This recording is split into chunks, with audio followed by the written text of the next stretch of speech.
In the winter of 1888, while the Dakota Territory buried its dead children by the wagon load, a widowed mother named Margaret did something the other homesteaders called cruel. Every evening, she heated bricks in her wood stove until they nearly glowed, wrapped them in flannel, and strapped them into her children's beds. Not for comfort. The neighbors whispered she was gambling with burns, with fire, with madness itself. But when the death winter finally passed, Margaret's children were the only ones in the entire county who had not missed a single night of sleep. What did she know that the others refused to see? The year was 1888. Across the Dakota Territory, winter was not a season. It was a predator. That January, a single afternoon would become known as the Children's Blizzard. Over 200 people froze to death, most of them children caught walking home from school when the sky turned white without warning. But in one isolated county, a widow named Margaret had already spent months preparing for exactly this storm. Every night, she had performed a ritual the other homesteaders called dangerous, even cruel. Now, as the temperature crashed and the wind swallowed the prairie, the storm would decide whether she was a genius or a monster. But Margaret hadn't always prepared for the storm like this. 3 months earlier, in the autumn of 1887, her husband Elias had ridden out to mend the north fence and never came back. A sudden white squall caught him in the open prairie. They found him frozen beneath his horse, his hands still gripping the reins. Margaret became a widow at 29, with a 6-year-old son named Caleb and a daughter, Elsie, barely 4. The homestead stood alone on a bare rise of land, exposed to every wind that crossed the territory. Their nearest neighbor was a mile away. The nearest town, 3 miles farther. That winter was already being whispered about by old-timers who watched the beavers build their dams twice as thick and saw the horses grow their winter coats a month early. Something dark was coming. The first cold snap arrived in mid-November. Margaret stuffed rags into the chinks of the sod walls and burned every stick of wood she could scavenge. But the stove could never quite push the cold out of the corners.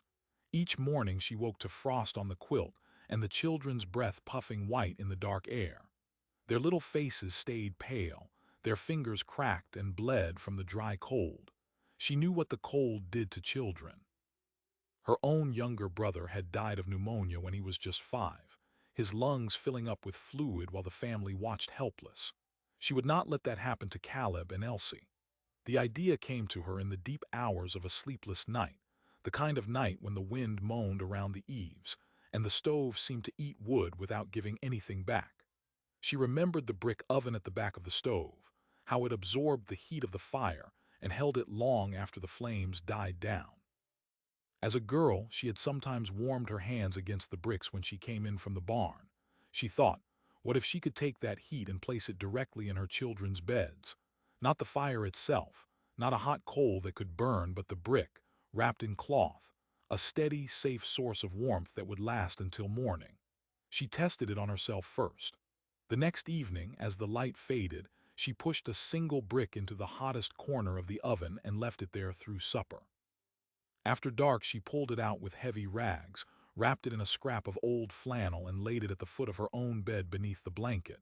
Within minutes, the chill began to retreat. The warmth was gentle, not sharp, spreading slowly upward through the layers. She did not sleep much that night. She watched the brick, touched it through the cloth every hour, checking. It stayed warm until dawn. The following evening, she heated 2 bricks. Caleb watched her with wide, serious eyes. The boy had been having nightmares since his father's death, waking shivering and crying.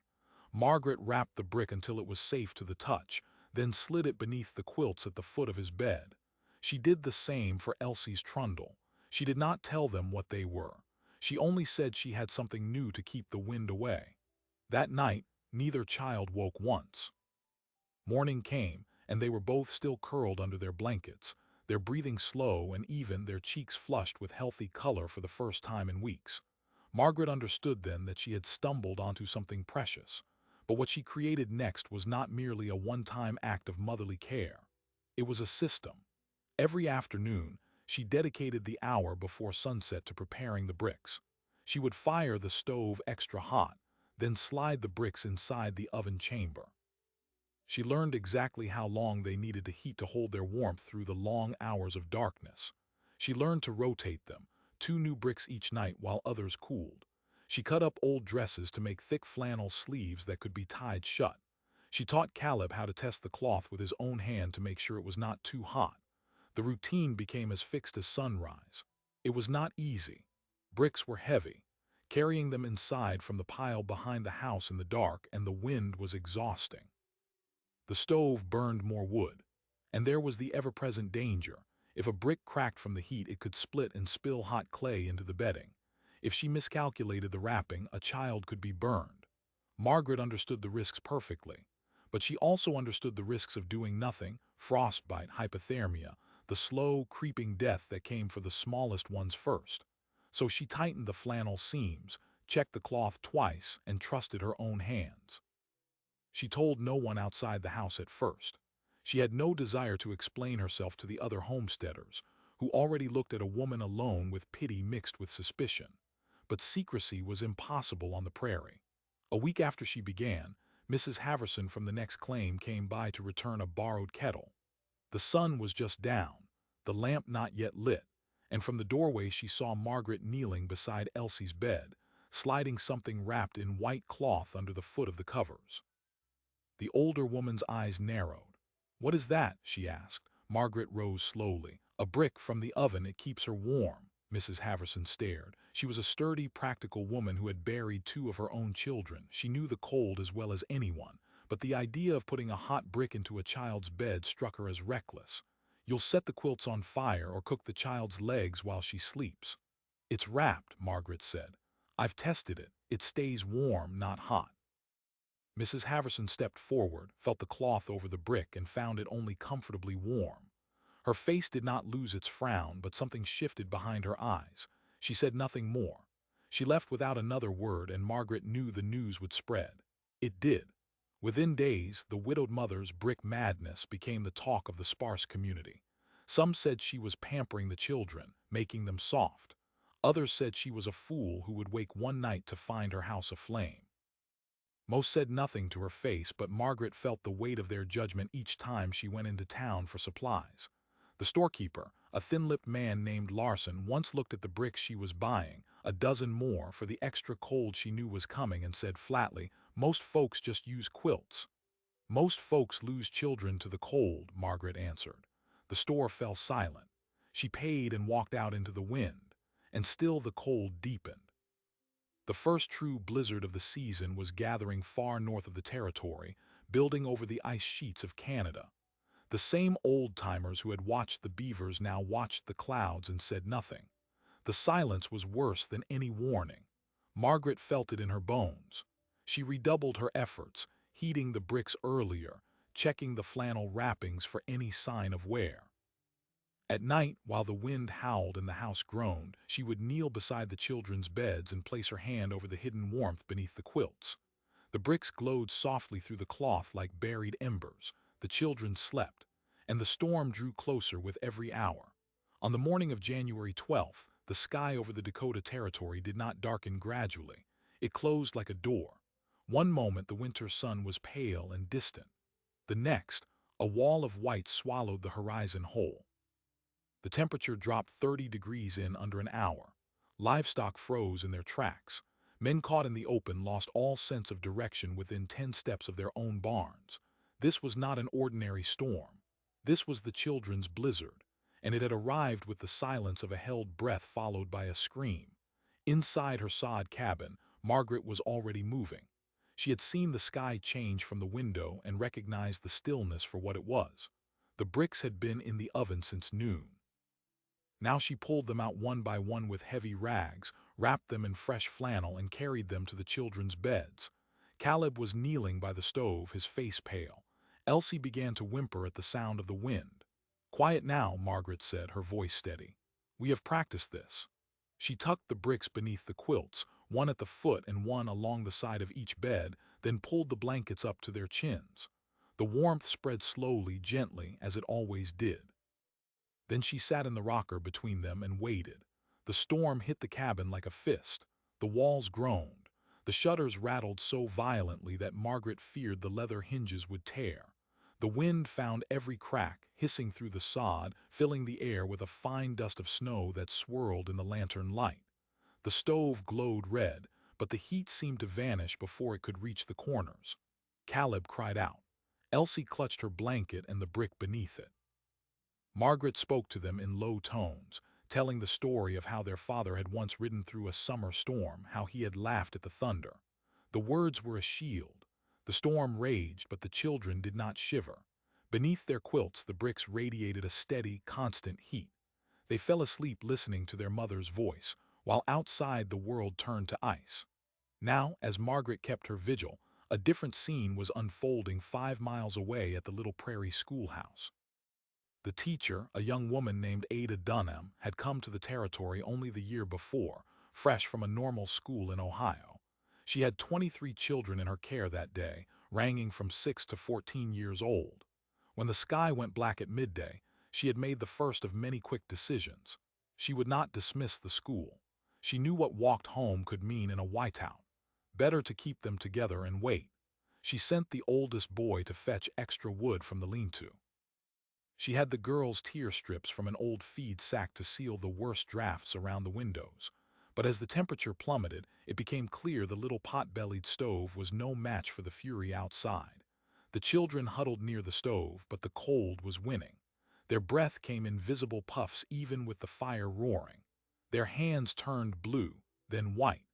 Ada pulled the youngest onto her lap and wrapped her shawl around them both. She had heard about Margaret's method.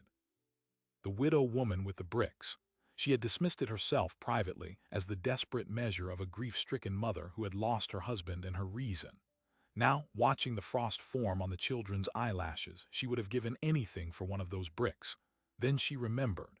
In the corner behind the stove, where the teacher's desk butted against the wall, the floor was paved with old bricks to protect the wood from falling coals.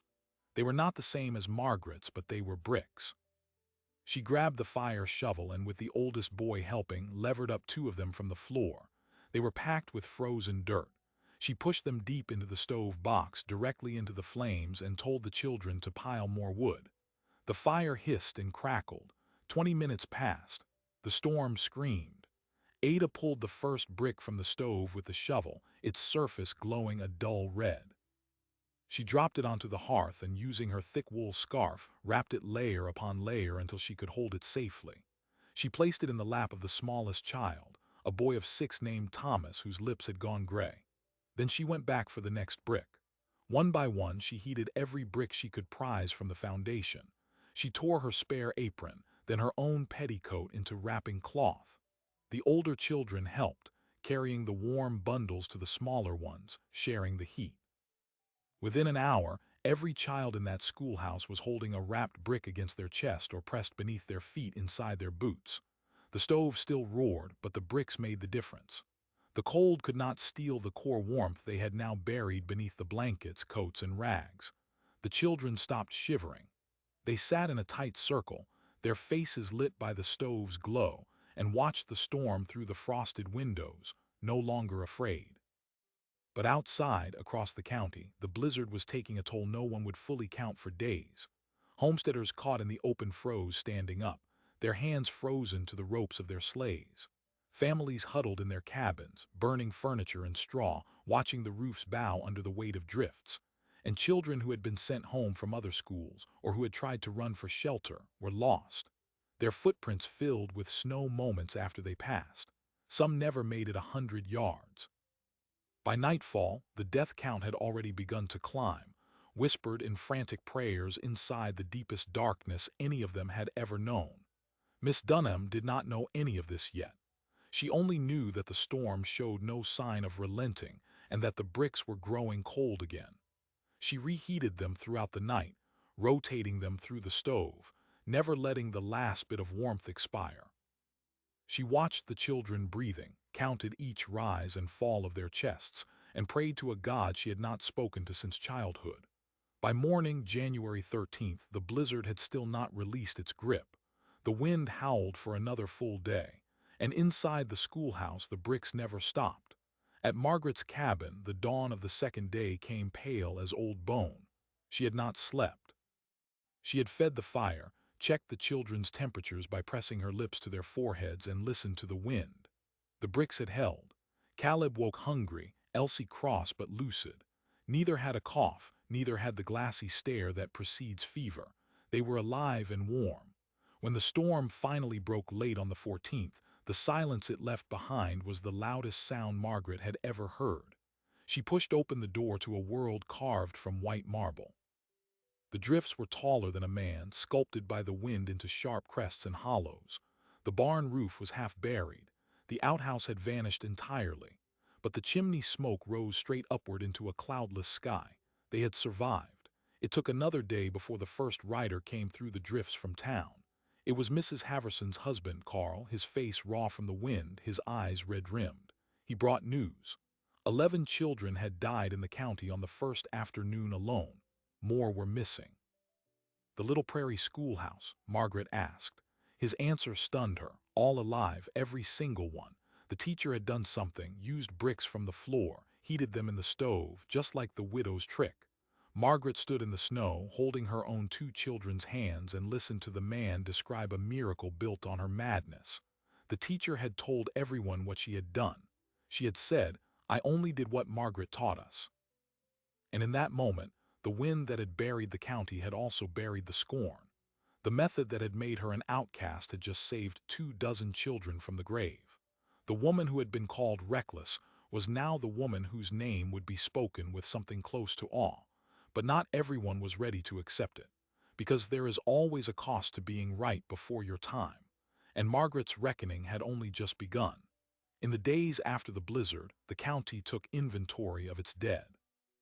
The official count would later be recorded as 11 children lost on that first afternoon alone, 3 more dug from drifts in the following week. But the territory as a whole had suffered a devastation no one yet fully grasped. Across the Dakotas, Nebraska, and Minnesota, more than 235 souls were consumed by the cold. Most were children. School children caught walking home. Young farmhands sent to secure livestock. Infants who froze in their mother's arms while the wind tore through sod walls. When the telegrams finally reached the eastern newspapers, the nation recoiled in horror. The children's blizzard had become a national tragedy. In Margaret's county, the grief was tempered by one improbable fact. The little prairie schoolhouse, the one-room shack where 24 children had been trapped for 3 days, had not produced a single corpse. Not one child had frostbite. Not one child had pneumonia. The newspaperman from the county seat, a man named Everett Cole, rode out to investigate. He expected to find a tale of luck or heroism. What he found was Ada Dunham, hollow-eyed and exhausted, sitting at the edge of her shattered floor, still wrapping bricks in strips of her own torn petticoat. She told him everything. The widow Margaret, the heated bricks, the routine that had started as a whispered scandal and ended as salvation. Cole wrote the story that afternoon. The headline read, "A mother's madness saves a schoolhouse." But headlines do not change minds overnight. The story spread, and so did the whispering. For every neighbor who marveled at the miracle, another doubled down on their scorn. The pastor of the Sod Church congregation, Reverend Stillman, addressed the matter from his pulpit the following Sunday.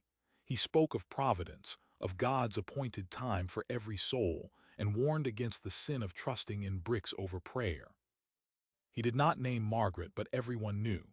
The storekeeper Larson, still thin-lipped, refused to sell her more flannel, claiming he needed it for paying customers. Another homesteader, a burly man named Jensen, told Margaret to her face that she had merely gotten lucky, that coddling children with hot bricks would weaken their blood, and that the next storm would prove her method a death trap. But the first true test came not from words but from a tragedy that nearly destroyed everything.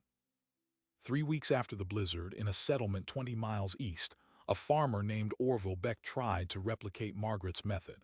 He had heard the accounts, read the paper, but he did not heat his bricks in the oven. He placed them directly in the firebox until their surfaces glowed a fierce orange, then wrapped them in a single layer of thin cotton and hurried them into his daughter's bed. The cloth scorched almost instantly. The girl, a 7-year-old named Bess, suffered deep burns across her legs before her screams woke the household. The mother rushed the child through the frozen night to the nearest doctor, but the damage was done. Bess lived, but she would never walk without pain again. Word of the Beck tragedy arrived at Margaret's doorstep before the week was out. It arrived in the form of the county commissioner, a portly, self-important man named Harold Hayward, accompanied by a young physician, Dr. Paul Thorne. They did not knock gently. Hayward stood in the snow and demanded Margaret account for the injury done to Bess Beck. He accused her of spreading a reckless practice that had maimed a child. Dr. Thorne, more measured but no less concerned, asked her to explain the exact procedure, the temperatures, the wrapping materials. Margaret did not flinch. She led them inside, showed them the flannel sleeves she had sewn, the insulated oven chamber, the way she tested the brick's warmth against her own cheek before placing it anywhere near her children. She demonstrated how the bricks held heat without scalding. She had kept a careful log of her method, the times of heating, the materials, the temperature of the child's bed after insertion. She had invented a system, not a guess. Dr. Thorne, a man trained in the East, examined the documentation, measured the brick temperature with a clinical thermometer he carried, and after a long silence he said, "This is not recklessness. This is engineering." Hayward was not so easily convinced. He saw a grieving widow, a dangerous innovation, and a burned child 20 miles away. He threatened to take the children away if Margaret continued. But before he could act, the weather itself intervened. A second storm, not as famous as the children's blizzard but nearly as lethal, rolled down from the Arctic in the final days of February. Temperatures plunged to 50 below zero. Wind scoured the prairie with ice needles. This time, the settlers had warning. But warning without shelter is just fear. Families battened down. And again, the county watched its children suffer. 2 more young ones died from hypothermia in a drafty cabin not 3 miles from Margaret's claim. The schoolhouse at Little Prairie, now under Ada Dunham's permanent charge, had already been outfitted with a proper brick rack beside the stove, a dedicated oven, and a supply of fire-clay bricks ordered from the railhead. Every child had a brick under their desk, wrapped in flannel, replaced at intervals. Not one of Ada's students even shivered. The second storm broke the opposition. Dr. Thorne, now a fierce advocate, published a letter in the county paper challenging Hayward's authority and calling for the official adoption of the brick warming method in every school and public shelter. The letter cited his own measurements, the Beck tragedy as a failure of instruction, not of principle, and the indisputable evidence of the Little Prairie schoolhouse. Margaret's name appeared again and again, not as a cautionary tale, but as an originator.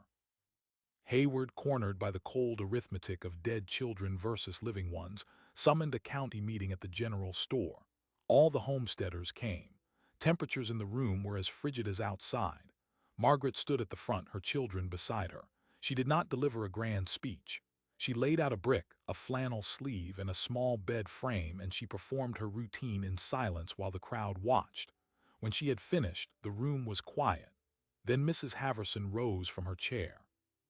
She walked to the demonstration bed and placed her hand under the blanket.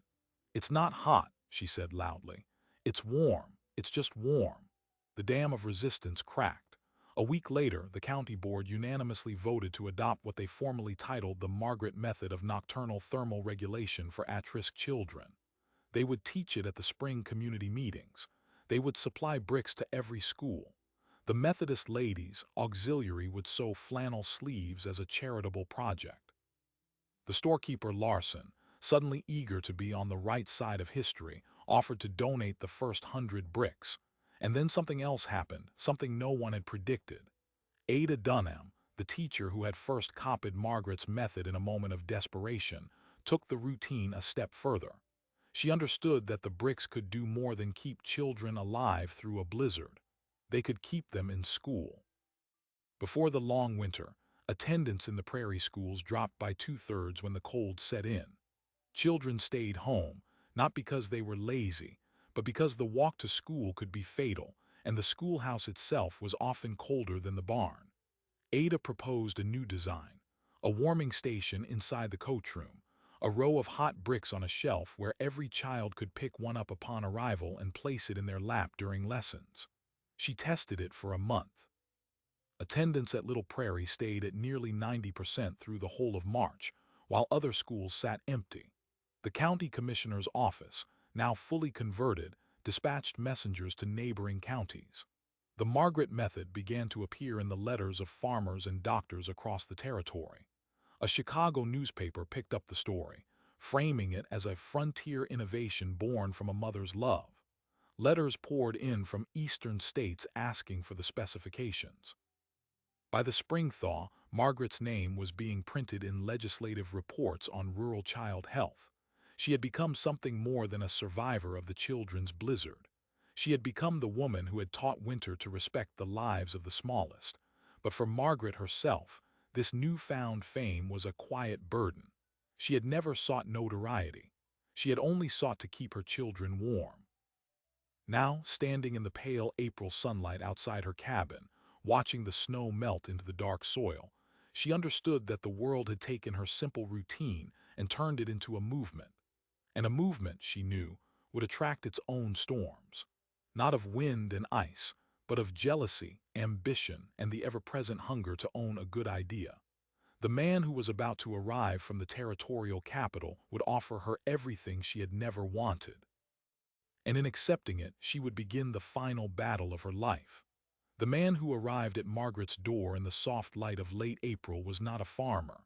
He wore a city coat of black wool, a silk cravat, and shoes so polished they reflected the muddy ground.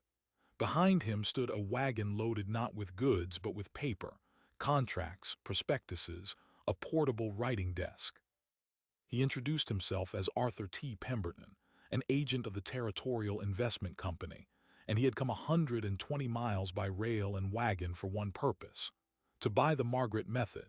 He did not phrase it that way at first. He spoke of partnership, of capital, of the great opportunity to bring her life-saving system to every frontier family from the Mississippi to the Rockies. He called her a heroine. He called her a pioneer of domestic science. Then he laid a contract on the table. It offered her $1,000, more money than most homesteaders saw in a decade, for the exclusive right to manufacture and sell a standardized warming kit bearing her name. The kit would consist of 2 fireclay bricks, 4 flannel sleeves, and a printed instruction card. Pemberton smiled. "Every mother in America will know your name, Mrs. Margaret." Margaret looked at the paper. She looked at Caleb and Elsie, playing with a stick in the yard. She thought of Elias, frozen in the snow with his hands still on the reins. She thought of the morning after the blizzard, the silence, the children breathing. Then she folded the contract and handed it back. "I don't want your money," she said. "I want every school to have the bricks free." Pemberton's smile flickered. He tried charm, then logic, then guilt. He reminded her that commerce was the engine of good works, that only through a profitable enterprise could the method be distributed at scale. Margaret answered flatly, "I've buried one man I loved. I won't bury my own heart by selling the one thing I did to keep my children alive." She asked him to leave. He left, but he did not go far. He rode directly to the county seat and requested an audience with Commissioner Hayward, who was only too happy to entertain a man of means. Within 3 days, Hayward had drafted a resolution to grant Pemberton's company the exclusive franchise to manufacture warming bricks for the entire county, citing the need for standardization after the Beck accident. The board would vote on Friday. Word reached Margaret that same evening through Dr. Thorne, who appeared at her door angrier than she had ever seen him. "They're going to hand your method to a profiteer," he said. "He'll charge families for the bricks, and the poorest will go without. The ones who need them most." Margaret listened in silence. Then she went to the shelf and took down her logbook, the worn ledger where every brick temperature, every check, every observation was recorded. "If they want a standard," she said, "I'll give them a standard, but it won't be his." The county meeting was held in the church because the general store was too small for the crowd that gathered. Every homesteader within 10 miles had come, some riding since before dawn. Pemberton sat at the front, flanked by Hayward and a nervous secretary, his polished shoes tapping against the rough plank floor. He addressed the assembly with the skill of a man who had talked farmers out of land and miners out of claims. He spoke of quality control, of liability, of the tragic fate of Bess Beck. He promised that his bricks, manufactured under strict supervision, would be safe, affordable, and available to all. The audience murmured. Money and safety were powerful arguments. Then Margaret rose. She did not walk to the front with fire or fury. She walked like a woman who had already carried her dead husband from a frozen field. She placed the logbook on the table and opened it. "I have a record," she said quietly. 18 weeks, every night, every brick, every child. This is the method. It does not require a factory. It requires only a brick, a piece of flannel, and the sense God gave a woman to test the heat against her own cheek. You can print instruction cards and sell them for pennies, but if you put the brick itself behind a price, you will kill children who cannot pay. That is not quality control. That is winter's ally. Dr. Thorne stood to corroborate. He read his clinical measurements aloud. He compared the survival rates in schools that had adopted free brick warming against those that had not. The numbers were chilling. Then Ada Dunham stood with one of her smallest students beside her, a girl whose brother had died in the January storm. "I didn't ask permission to save my student," she said. "I copied a widow's love. That love did not come with a pat." The room grew very still. Even Hayward looked down. Pemberton attempted a final move. He rose and offered a compromise. He would donate one free kit to every school in the county in exchange for the exclusive right to sell to families. The crowd wavered. Margaret looked at him for a long moment. Then she said, "You may sell the flannel sleeves. You may sell the instruction cards, but you will not sell the heat that belonged to my children when the world froze around them." She turned to the board, and she told them that if they voted for monopoly, she would burn every logbook and never speak of the method again. She would let her own name be forgotten. The threat landed with the weight of a hammer on glass. Without her log, her testimony, her living proof, the method would crumble in the hands of profiteers. The vote was taken by a show of hands. Pemberton's franchise failed. The county instead voted to establish a public trust, funded by small donations and the labor of volunteers, to produce brick kits and distribute them at no cost to every school and impoverished family. Margaret would serve as the trust's unpaid supervisor, training others in the method. Pemberton left within the hour, his polished shoes caked with mud. He would try the neighboring counties, but without Margaret's endorsement, his enterprise diffused into nothing. That summer, the Margaret method spread with a speed that surprised even its advocates. The territorial legislature, prompted by a coalition of rural doctors and teachers, voted to print the instructions as a public circular. Ada Dunham toured 3 counties, teaching the method to other schoolteachers. The Women's Relief Corps, a network of frontier women organizers, took up the cause and shipped flannel sleeves to the farthest corners of the territory.